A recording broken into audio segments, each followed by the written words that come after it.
এখানে একটা জালি হিন্দু কয়েকদিন আগে নেমেছিল, সেই জন্য আজকে এসছি পবিত্র করতে জায়গাটা। জালি হিন্দুর নাম হচ্ছে মমতা।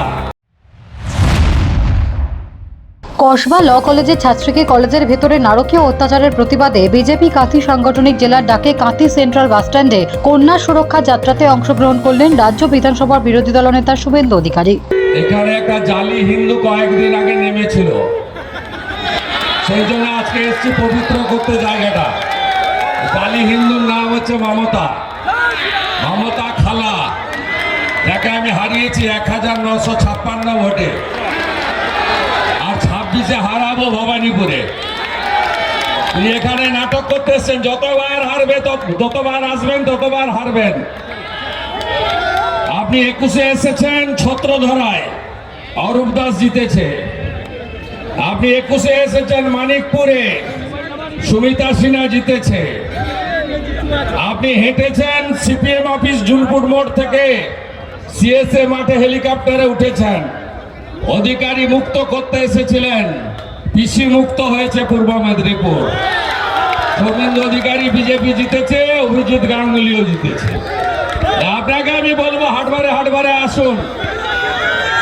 আপনি যত আসবেন তত এখানকার হিন্দুরা একজোট হয়ে একেবারে ওই ছিন্নমূলের গেড়ুটা তুলে উপড়ে দেবে, বিশ্বাস আমার আছে। তাই আমি তো প্রত্যেক দিনই ভিজি, কারণ আমাদের বোন, আমাদের কন্যা, আমাদের দিদিরা আক্রান্ত।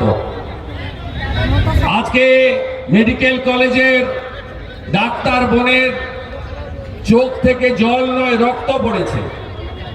প্রত্যেক দিন টিভি খুললে তাকাতে পারবেন না। তাই আমি গত 2 সপ্তাহের বেশি সময় ধরে কন্যা সুরক্ষা যাত্রা করছি বিভিন্ন জায়গায়।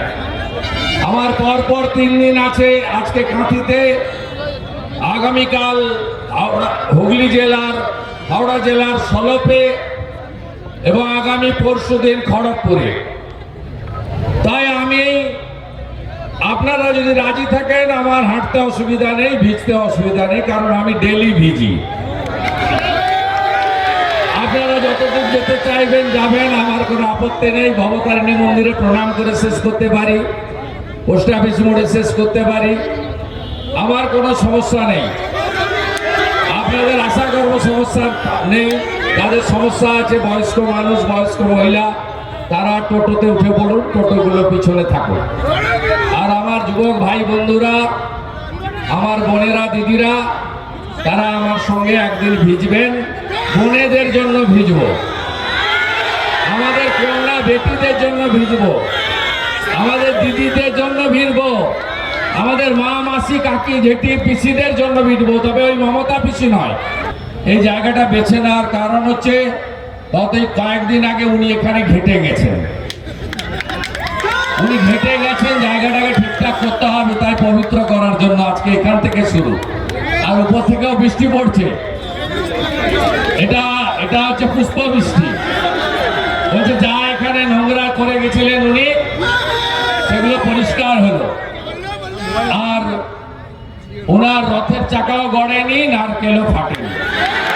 আপনারা দেখেছেন সবাই। আমি আস্তে আস্তে একটা ভালো খবর দিয়ে আপনাদের। খেজুরি 2 নম্বর ব্লকের বাণীমঞ্চ, ওখানকার সবাই সমিতির ভোট চলছিল, গণনা এক্ষুনি শেষ হয়েছে, বিজেপি জিতে গেছে সব। Bureau report, D Bangla news.